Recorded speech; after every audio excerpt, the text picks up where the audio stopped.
My husband said I was too clingy and needed my own life, so I got one. When David complained I had no friends, no hobbies, nothing but him, I thought he was being cruel. We'd been married 8 years. I'd moved across the country for his job, left my career, my family, everything. Of course, he was my whole world. You suffocate me, he'd say after I'd suggest we grab dinner together. You need to find yourself outside of this marriage. I can't be your entire universe. It's not healthy. The way he said healthy made it sound clinical. Like I was a patient with a diagnosis that required treatment. Fine. I'd show him independent. I started small. Yoga classes on Tuesdays where I pretended to understand chakras and breathed through poses that made my muscles scream. The instructor, a willowy woman named Moonbeam who smelled like patchouli and spoke in whispers, would adjust my warrior pose while talking about opening my heart chakra. I'd nod seriously while thinking about grocery lists. Book club on Thursdays where I speed read novels about suburban women finding themselves through affairs or pottery. We met at the library in a circle of mismatched chairs, discussing character motivations over store-bought cookies. The other women were nice enough, but our conversations felt scripted, like we were all performing the role of fulfilled suburban wife. A ceramics workshop that left clay under my fingernails for days,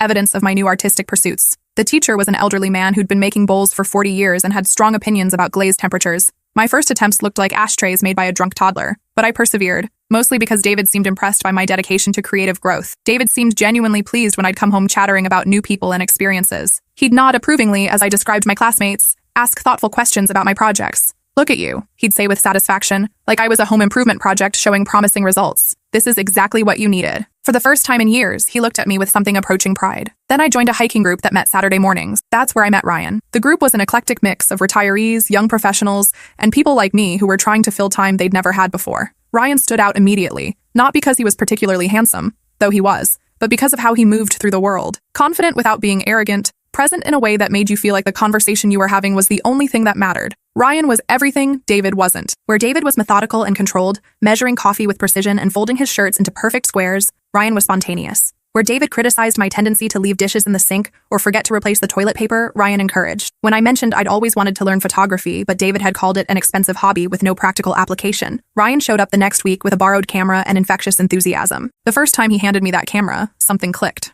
Not just the shutter, though I took dozens of terrible photos that first day, but something deeper. I'd forgotten what it felt like to want something just for the joy of wanting it. We started meeting for coffee after hikes, then lunch at small cafes where Ryan would point out interesting light patterns and architectural details I'd never noticed. He had this way of seeing beauty in ordinary things that made me feel like I'd been walking through the world half blind. Then evening photography walks through downtown, where he taught me about composition and timing while the city transformed around us. He was patient with my questions, never condescending when I struggled with manual settings or couldn't understand why one shot worked better than another. I told David I was taking photography classes, meeting friends, exploring my independence like he'd suggested. All technically true, though I left out the part about how my instructor made me laugh until my sides hurt, or how he looked at me like I was fascinating instead of disappointing. The first time Ryan kissed me was during golden hour at the botanical gardens. I was adjusting my camera settings, frustrated because the light kept changing faster than I could compensate, when he gently turned my face toward his. The kiss was soft, tentative, nothing like David's efficient peck's goodbye. It felt like waking up from a very long sleep. I should have felt guilty. The old me, the me who'd followed David across the country without question, would have been consumed with shame. Instead, I felt alive for the first time in years. Colors seemed brighter, food tasted better, even the air felt different in my lungs. For 3 months, I lived this impossible double life. David at home, discussing mortgage refinancing and the neighbor's property values, and whether we needed to reseal the driveway before winter. Ryan in stolen moments, making me laugh until my stomach hurt, teaching me to see beauty in abandoned buildings and storm clouds, and the way light fell across my face when I wasn't paying attention. The contrast was jarring. With David, every conversation felt like a meeting, efficient and purpose-driven. With Ryan, we could spend hours talking about nothing and everything, losing track of time in ways that felt both reckless and necessary. David noticed the change immediately. I was happier, more confident, less likely to apologize for taking up space or having opinions that differed from his. He took full credit for pushing me toward independence, proud of his psychological insight. "Look how much better you are when you have your own thing," he'd say, gesturing at my improved posture and actual opinions about dinner plans. "I knew you just needed structure and goals outside of us." If only he knew what my real goals had become. The unraveling started when David decided to surprise me at book club. He showed up at the library with flowers, ready to take his newly independent wife to dinner at the Italian place we'd been going to for anniversaries.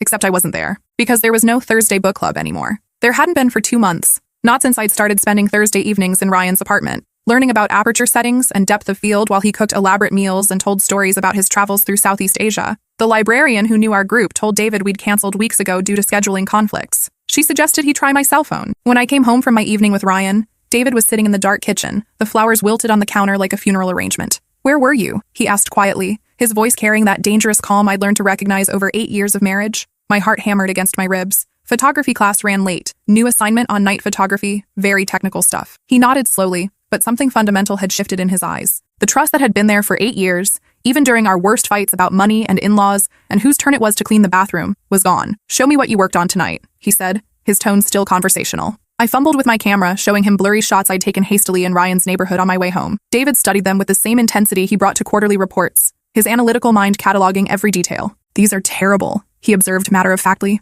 "I'm still learning," I said weakly. "For how long now? 6 months?" The question was a trap. I'd been claiming photography classes for 6 months, but these photos looked like someone had just picked up a camera for the first time. "The instructor focuses more on theory than practice," I lied, the words tasting like copper in my mouth. The next week, he called during my supposed yoga class. I was actually at Ryan's apartment, laughing at his terrible attempts to make pad thai while he told me about the photography exhibition he wanted to submit my work to. The phone rang just as Ryan was demonstrating his complete lack of chopstick skills, noodles falling everywhere. "How's class?" David asked when I answered, slightly breathless from laughter. "Good. We're working on balance today. Your breathing sounds labored. Must be challenging poses." When David asked about my newfound flexibility and whether I'd finally mastered that pose that had been giving me trouble, I made jokes about warrior poses and downward dogs, hoping my voice didn't betray the panic rising in my throat. He started checking my stories more carefully, asking specific questions about book plots I should have discussed and pottery techniques I claimed to be learning. I scrambled to research answers, spending hours on YouTube learning about glazes and firing temperatures and character development for conversations that lasted mere minutes. The worst part was how good I became at lying. I'd always been terrible at deception, wearing my emotions like billboards. But desperation made me creative. I memorized yoga sequences I'd never attempted, created elaborate backstories for fictional classmates, researched pottery techniques with the dedication of someone pursuing a graduate degree. The photography excuse worked longer because it was partially real. Ryan had been teaching me, and my pictures were genuinely improving at an alarming rate. When David asked to see my work, I showed him landscapes and architecture shots, carefully cropping out any evidence of my instructor or the intimate moments we'd shared. But David wasn't stupid. He'd married me 8 years ago, partly because I was a terrible liar, transparent in ways that had once seemed charming. My poker face had never improved, despite years of pretending his criticisms didn't sting or that I enjoyed his colleagues' dinner parties where I felt like an unwelcome appendage. The paranoia started small. He'd mentioned running into people from my various classes who somehow never seemed to know me. He'd asked to see receipts from purchases I claimed to make for art supplies. He started paying attention to my schedule in ways that felt suffocating after months of freedom. One Tuesday, he followed me to yoga, sat in his car across from the community center, and watched as I walked past the entrance and kept going to the coffee shop where Ryan was waiting with my usual latte and a new lens he'd borrowed from a friend. He didn't confront me that night. Instead, he became methodical about gathering evidence, approaching my deception like a forensic accountant uncovering financial fraud. Started asking detailed questions about poses I should have learned, books I should have read, pottery pieces I claimed to be working on. I found myself living in a constant state of anxiety, always one question away from exposure. Every conversation felt like a minefield. I'd rehearse answers to potential questions, anticipating his logical follow-ups, trying to stay ahead of his suspicions. The stress was eating me alive. I'd lost weight, developed insomnia, started grinding my teeth so hard I cracked a molar. Ryan noticed but attributed it to the normal anxiety of someone exploring new interests. He had no idea I was maintaining an elaborate fiction to protect what we had. How do you explain to someone you love that you're living a double life that's slowly consuming you from the inside? 3 months after the library incident, David asked to see my pottery. "I don't have any finished pieces yet," I said, the lie tasting like ash in my mouth. "Everything's still in the kiln. The instructor is very particular about timing and temperature control." He smiled that cold smile I'd learned to fear, the expression he wore when he'd found an error in someone else's logic. "Show me your photographs then. All of them. I'd love to see how much you've improved with all these classes you've been taking." My hands shook as I unlocked my phone. Most were innocent enough, but buried in the camera roll were pictures Ryan had taken of me. Candid shots where I was looking at him with unmistakable affection, my face soft and unguarded in ways David hadn't seen in years. Pictures of me laughing, concentrating on camera settings, caught in moments of pure joy that had been absent from our marriage for longer than I cared to admit. He scrolled through them methodically, his financial analyst brain cataloging evidence with the same precision he brought to budget spreadsheets. When he reached the photos from our weekend trip to the mountains, a trip I'd told him was a solo retreat to work on landscape photography and find myself in nature, his jaw tightened almost imperceptibly. There I was, arms wrapped around a man whose reflection he could see clearly in my sunglasses. Ryan's hands on my waist, both of us grinning like teenagers who'd just discovered they were in love. David set my phone down gently on the kitchen counter, like it might explode if handled roughly. "How long?" he asked. 4 months. I whispered, "And you're in love with him?" It wasn't a question. The certainty in his voice made my chest tight with something between relief and terror. I nodded anyway, unable to form words. David stood and walked to the window, hands in his pockets, staring out at the perfectly manicured yard he'd spent weekends maintaining according to homeowner association guidelines. For a long moment, we stood in silence, broken only by the hum of appliances and the distant sound of neighbors living their uncomplicated lives. "You know what's funny?" he finally said, his voice eerily calm. "I actually thought this was working. You seemed happier. More interesting. I was proud that I'd pushed you to grow." The words hung between us like a blade, sharp with unintended irony. I thought about defending myself, explaining how lonely I'd been during those 8 years. How his constant criticism had worn me down until I'd forgotten who I was outside of his disappointments. How Ryan had reminded me I could be someone worth loving, someone whose thoughts and dreams mattered enough to encourage rather than dismiss. Instead, I said, "I'm sorry." David laughed, but it wasn't a happy sound. It was sharp and bitter, like coffee left too long on the burner. "You're not, though. Are you?" "Not really." He was right. I wasn't sorry for finding Ryan. I was sorry for lying, sorry for the deception, sorry it had come to this moment of reckoning in our sterile kitchen surrounded by appliances we'd chosen together. But I wasn't sorry for feeling alive again. I wasn't sorry for discovering I could be more than someone's disappointing wife. I expected him to explode, to throw things or demand I pack my bags immediately, to call me names or threaten to tell everyone what kind of person I really was. David's anger was usually cold and controlled, but I'd never seen him process betrayal before. Instead, David did something infinitely worse. He became practical. We spent the next 3 hours discussing our divorce like a business transaction, division of assets, timeline for separation. Who would tell his parents, my sister, our handful of mutual friends, whether I'd be moving in with my photographer? The clinical nature of it all made everything feel surreal, like we were planning someone else's life. 8 years of marriage reduced to logistics and paperwork. He even pulled out a legal pad and started making lists, his neat handwriting turning our life together into bullet points and action items. "I want the house," he said, writing it down with the same precision he used for grocery lists. "You can have the Honda. It's older, but reliable." I nodded. The house had always felt like his anyway, decorated according to his vision of sophisticated minimalism. Every surface carefully curated, every color chosen for its timeless appeal rather than emotional resonance. "You'll need to tell your mother," he continued, moving down his mental checklist. "I'll handle mine. They'll want to know before word spreads." The casual way he dismissed years of shared holidays and family dinners was devastating. His parents would probably be relieved. They'd never quite approved of their son marrying someone without a graduate degree or family money, someone who'd never quite mastered the art of cocktail party conversation. "What about counseling?" I asked desperately. "Maybe we could try to work through this." David looked at me with something approaching pity. "You're in love with someone else. What exactly would we work through?" He was right, but the finality of it was crushing. 8 years erased with an accountant's precision. "Do you hate me?" I asked. He considered the question seriously, which somehow made it worse. "No," he said finally, "but I don't understand you, and I don't think I ever did." That night, I called Ryan from my car in the parking lot of a 24-hour diner, afraid to have the conversation in the house David and I still shared. The fluorescent lights from inside cast everything in harsh relief, making the whole scene feel like something from a movie about other people's lives. "Leave tonight," he said immediately when I finished explaining. "Pack a bag and come here. We'll figure out the rest tomorrow." His certainty should have been comforting. Instead, it terrified me. Running away felt like something the old me would do, the woman who'd followed David across the country without question, who'd molded herself into whatever shape seemed most likely to earn approval. "I can't," I said. "Not tonight. I need to do this right." Ryan was quiet for a long moment. I could hear traffic in the background, the sounds of a life continuing normally while mine fell apart. "Are you having second thoughts?" he asked finally, and I could hear the carefully controlled fear in his voice. "No, but I can't just disappear. We built a life together, even if it wasn't the right one." I could hear him breathing on the other end of the line. "Okay," he said, "but promise me you won't let him talk you out of this. You deserve to be happy." The words were simple, but they carried weight I was still learning to accept. For 8 years, happiness had seemed like a luxury I couldn't afford, something selfish to want when I had security and stability. After we hung up, I sat in my car for another hour, watching other people's lives through diner windows. Normal people having normal breakups, normal fights, normal reconciliations. Nothing about my situation felt normal, but maybe normal was overrated. When I finally went home, David was in his office, laptop open, already researching divorce lawyers with the same thoroughness he brought to major purchases. I stayed and helped plan my own exit. David threw himself into the arrangements with frightening efficiency. He found a lawyer, opened separate bank accounts, researched apartment complexes in my price range. He created spreadsheets for everything, color-coded and cross-referenced. Asset division in blue, timeline in green, contact information in red. It was as if he was managing a project at work, something that required his complete professional attention. Meanwhile, I felt like I was floating outside my own life, watching someone else methodically dismantle everything familiar. I'd catch myself staring at our wedding photos on the mantle, wondering when exactly we'd stopped looking at each other with genuine affection. Had there ever been a time when David looked at me the way Ryan did? Like I was fascinating instead of a problem to be solved? I started packing slowly, one box at a time. Most of our possessions felt foreign to me now.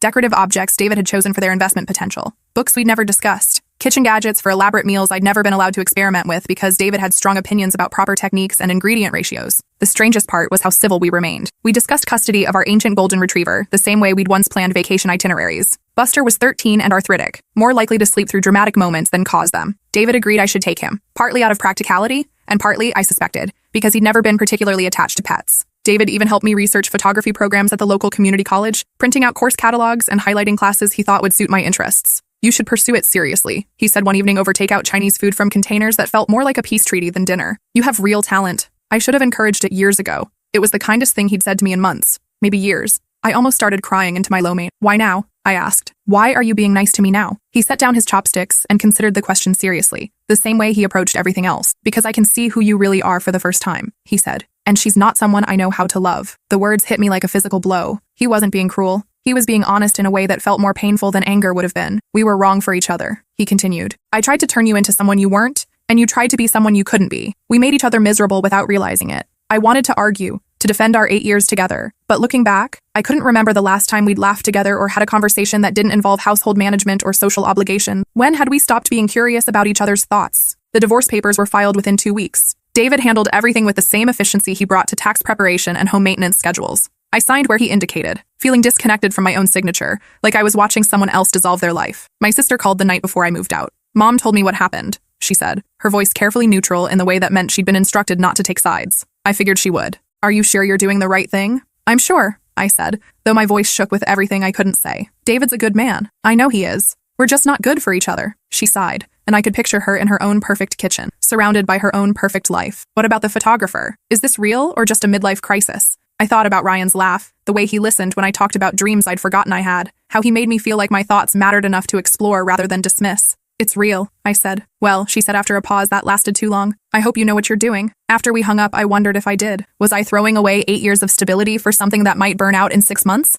Was I destroying a secure life for the illusion of happiness? But then I remembered how it felt to be invisible in my own marriage, and the doubts faded. 2 weeks later, I moved in with Ryan. His apartment was beautiful chaos compared to David's minimalist aesthetic. Books stacked everywhere, not organized by subject or author, but by when he'd read them and which ones had changed his thinking. Camera equipment stored in creative solutions involving milk crates and repurposed furniture that somehow looked intentional rather than haphazard. Plants in various stages of thriving or dying depending on how often he remembered to water them, but each one chosen for beauty rather than low maintenance. Canvases leaned against walls, half-finished paintings that spoke to a creativity I'd forgotten was possible. The refrigerator was covered with photos he'd taken, postcards from places he'd traveled, newspaper clippings of articles that had made him think. It should have felt overwhelming after 8 years of pristine surfaces and coordinated color schemes. Instead, it felt like stepping into a life I'd forgotten I wanted. Ryan helped me unpack my few boxes, treating each item like treasure he was honored to help arrange. When I pulled out my neglected sketchbooks from college, filled with drawings I'd abandoned when David suggested I focus on more practical pursuits, he immediately claimed wall space in his hallway. This is who you are, he said, carefully hanging a charcoal portrait I'd done years ago of an elderly woman waiting for a bus, not just someone's wife. The words hit me harder than I expected. I'd spent so long being half of something that I'd forgotten how to be whole on my own. Living with Ryan was like learning a new language. He left love notes in my camera bag, brought me coffee in bed without being asked about my dreams both literal and metaphorical. He celebrated small victories, like when I finally mastered manual focus or sold my first photograph to a local gallery for $50. But the transition wasn't seamless. I'd catch myself apologizing for taking up space, asking permission to rearrange furniture or choose what to watch on television. 8 years of deferring to David's preferences had trained me to minimize my own needs, to present options rather than state preferences. Ryan noticed immediately. You don't have to ask to exist here, he said gently after I'd apologized for using too much hot water in the shower. This is your home too. Learning to trust that took months. The divorce finalized 6 months later. David kept the house, the furniture, most of our mutual friends who found my behavior incomprehensible. They'd known us as a couple, seen us at dinner parties and charity events, and couldn't reconcile the composed woman they remembered with someone capable of such deception. I kept my freedom and a small settlement that let me enroll in photography school full-time. The day the papers were official, I sat in my car in the courthouse parking lot and cried for 20 minutes. Not from regret, but from relief so profound it felt physical, like setting down a weight I'd been carrying for years without realizing how heavy it had become. Ryan found me there, having tracked down the courthouse when I didn't come home at the expected time. How do you feel? He asked, sliding into the passenger seat. Free, I said. Terrified, but free. He took my hand, and I marveled at how different it felt to be comforted rather than managed. We'll figure out the terrified part together. Starting over at 32 felt like learning to walk again. I had to rebuild everything. My sense of identity, my social circle, my career aspirations. Photography school was humbling. I was older than most of my classmates, less technically skilled, but hungrier to learn. My instructor was a woman in her 50s who'd left a successful law career to pursue art after her own divorce. You have good instincts, she told me after reviewing my portfolio, but you're afraid to trust them. Stop asking for permission to be an artist. She was right. Years with David had trained me to second-guess every creative impulse, to seek approval before acting on any idea. I'd present concepts tentatively, ready to abandon them at the first sign of criticism. I started small. Street photography where I couldn't ask for permission. Candid shots that captured moments before they disappeared. Portraits of strangers who agreed to let me document their stories after brief conversations that revealed unexpected depth. Ryan encouraged everything. He'd come with me on photo walks, carrying equipment and offering technical advice when asked. But he never tried to direct my vision or suggest improvements unless I specifically requested feedback. The difference was intoxicating. For the first time in years, I was creating something that belonged entirely to me. 6 months after the divorce, my instructor suggested I apply for a showing at a local gallery. The theme was transitions, and she thought my work would fit perfectly. I spent weeks agonizing over which pieces to submit. Ryan helped me arrange them in different combinations, offering opinions but ultimately letting me make the final decision. The process felt like learning to trust my own judgment after years of deferring to someone else's taste. The day of the gallery opening, I was so nervous I could barely eat. What if no one came? What if my work wasn't good enough? What if David showed up and saw proof of how much happier I was without him? Ryan straightened my dress and kissed my forehead. Whatever happens tonight, you did this. You took your vision and made it real. That's not nothing. The opening exceeded my expectations. People actually showed up. Strangers who looked at my photographs with genuine interest. I sold 3 pieces and received commissions for 2 more. But the moment that mattered most was when an elderly woman approached me near the end of the evening. "These portraits," she said, gesturing to my series on divorced women rebuilding their lives. "They're brave." "Thank you," I managed. "I was married for 43 years, she continued. "Been divorced for 5. I wish I'd had the courage to start over when I was your age." She bought the centerpiece of the collection, a self-portrait I'd taken the day my divorce was final. In it, I'm crying, but there's something triumphant in my expression, like I'm greeting grief and relief at the same time. That night, Ryan and I celebrated at the same diner where I'd called him the night David discovered my affair. "I'm proud of you," he said over terrible coffee and surprisingly good pie. "For what?" "For becoming who you were always supposed to be." David remarried 2 years later to a colleague from his firm. I found out through mutual friends who felt obligated to keep me informed of his life developments, as if I might care about the details of his happiness. His new wife was everything I'd tried and failed to be: polished, professionally successful, comfortable in the social circles David valued. She had a law degree and came from the kind of family that summered in the Hamptons. Her Instagram showed their perfectly organized home, their couple's vacations to places David and I had never been able to afford, their coordinated workout routines and meal prep containers. She looked happy in that controlled, composed way I'd once tried to master. I wondered if he'd told her she was too clingy yet, if he'd started noticing the ways she fell short of his expectations. A year later, I received an unexpected message through my photography website. It was from David's new wife. "I hope this isn't inappropriate, but I wanted to ask you something. David mentioned you take portraits of women going through transitions. I'm thinking about making some changes in my life and wondered if you might have time to photograph me." I stared at the message for a long time. The woman who'd replaced me wanted me to document her own potential escape. The irony was almost too perfect to be real. I wrote back suggesting we meet for coffee first, to discuss what kind of session she had in mind. We met at a small cafe downtown, the kind of place I'd learned to love during my afternoon walks with Ryan. She was prettier than her photos, but there was something brittle about her composure. She ordered black coffee and sat with perfect posture, hands folded in her lap like she was at a business meeting. "I'm thinking about leaving him," she said without preamble. "David, I mean. I know you were married to him before, and I thought maybe you might understand what I'm going through." I studied her face, looking for signs of the desperation I remembered feeling during my own marriage. The careful makeup that couldn't quite hide the exhaustion around her eyes, the way she held herself like she might shatter if she relaxed. "What happened?" I asked gently. "Nothing dramatic," she said. "That's the problem. He's not cruel or abusive. He's just controlling. Everything has to be his way. I feel like I'm disappearing." The words were almost identical to what I might have said 3 years earlier. "How long have you been married?" 2 years. "But we've been together for 3. I did quick math in my head.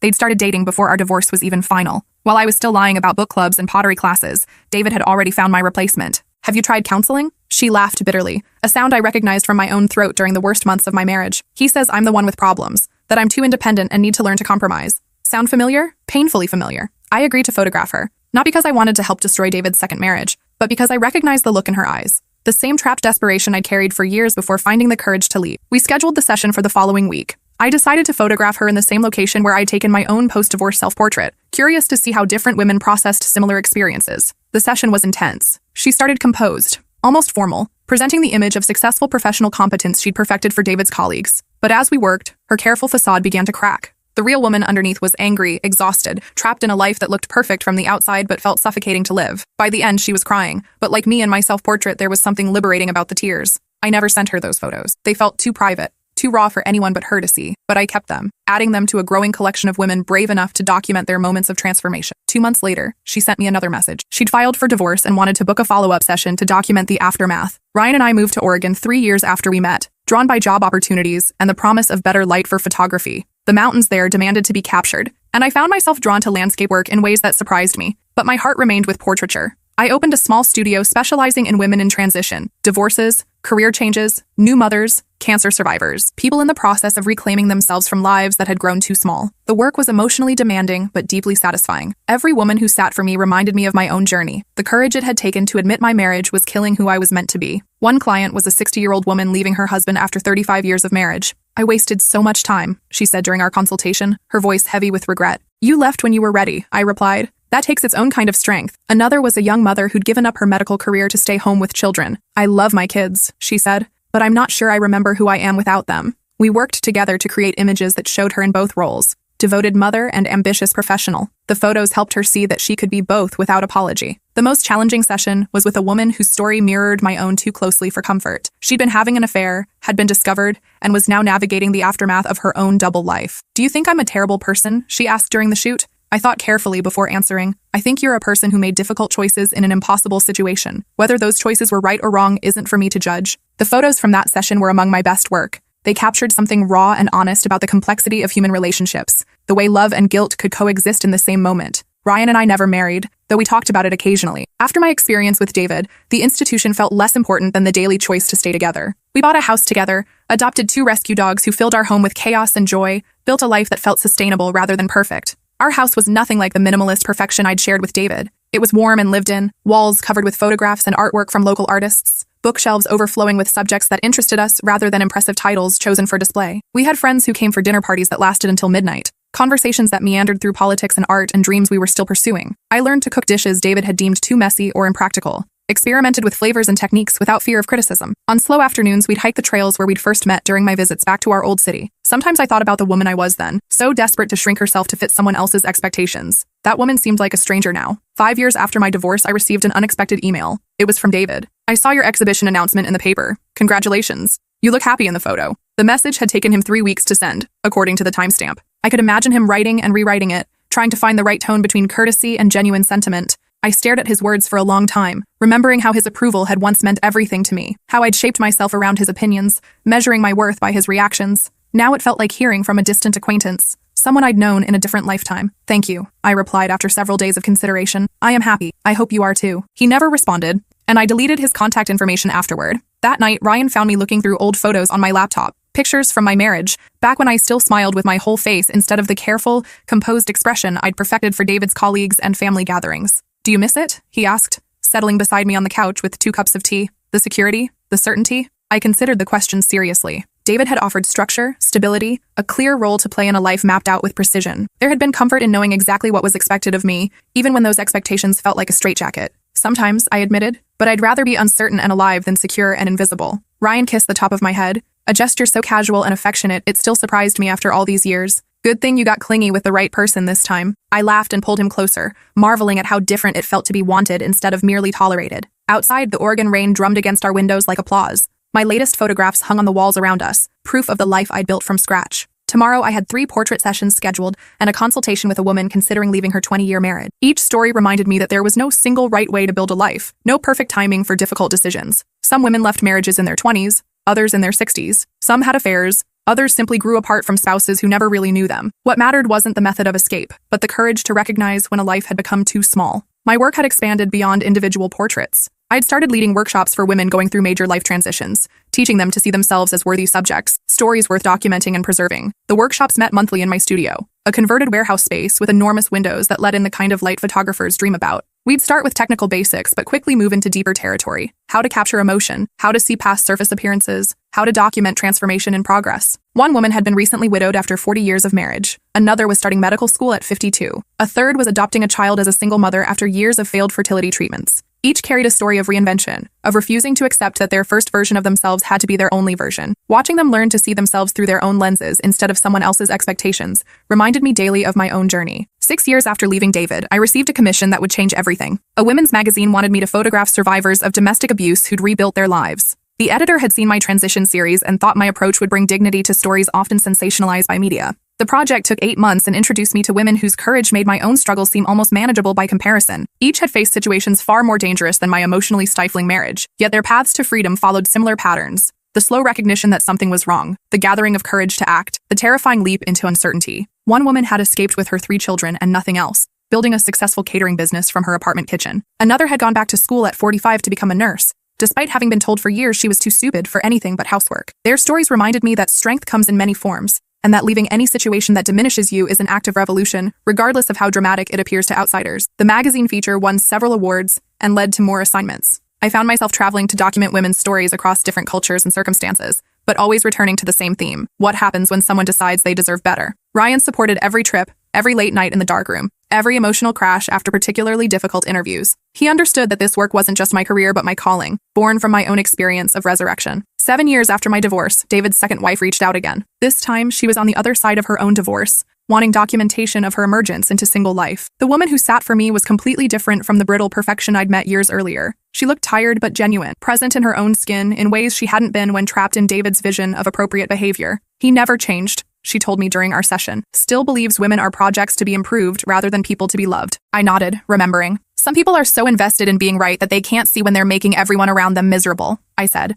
She laughed for the first time during our conversation. His third wife reached out to me last week, she said. Apparently, he mentioned your photography work again. I stopped adjusting my camera settings. There's a third wife? Married 6 months ago. She's 28. Something about this information sat uneasily with me. 3 wives, all following the same pattern. Initial happiness, gradual erosion, eventual escape. David wasn't evil, but he was trapped in cycles he seemed unable to recognize or break. That night, I told Ryan about the conversation. Do you think I should warn her? I asked. Wife number 3? Ryan considered this seriously, understanding the ethical complexity. Would you have listened if someone had tried to warn you? Probably not. I thought I could fix things, make the marriage work if I just tried harder. People have to find their own way out, he said. But maybe your work speaks to them when they're ready to listen. He was right. My photographs had reached women I'd never meet, giving them permission to see their own stories as worth telling. That felt more valuable than individual interventions. 10 years after leaving David, I published a book of portraits titled, After, Women Who Rewrote Their Stories. It featured 50 women photographed at moments of transition, accompanied by their own words about the journey from who they were expected to be to who they chose to become. The launch party was held at the same gallery where I'd first shown my work. Looking around at the crowd, clients who'd become friends, fellow artists, women who'd found courage in seeing their stories reflected in others,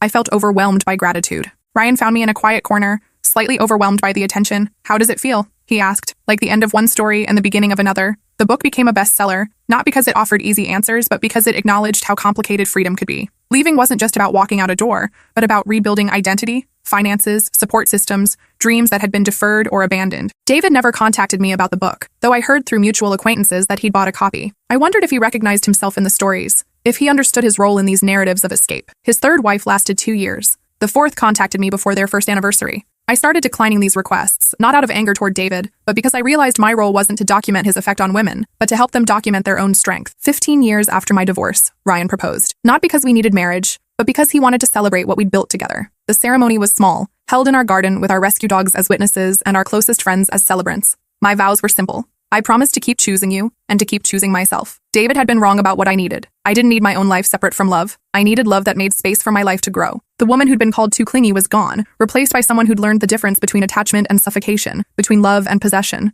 Someone who'd finally found her own life and chosen to share it rather than surrender it. In my studio now hangs the first photograph Ryan ever took of me, back when I was still married to David but discovering who I might become. In it, I'm learning to see the world through a camera lens, concentration replacing the careful composure I'd perfected for someone else's approval. Looking at it reminds me daily that transformation isn't a destination, but an ongoing choice. The decision to keep becoming, rather than simply existing. The storm that night had been fierce but cleansing, the kind of weather that strips away everything unnecessary and leaves only what's strong enough to endure. Just like the life I'd built after learning to let myself be loved without disappearing in the process. Every woman who sits for me now sees that photograph and asks about its story. I tell them about the courage it takes to admit you've been living the wrong life, and the even greater courage it takes to build the right one. Some listen and nod politely before leaving to return to situations that diminish them. Others see something in the image that gives them permission to imagine different endings to their own stories. Those are the women who come back 6 months later, ready to document their own transformations. The cycle continues, each woman's courage inspiring the next, proof that it's never too late to answer the question, what would you do if you truly believed you deserved better?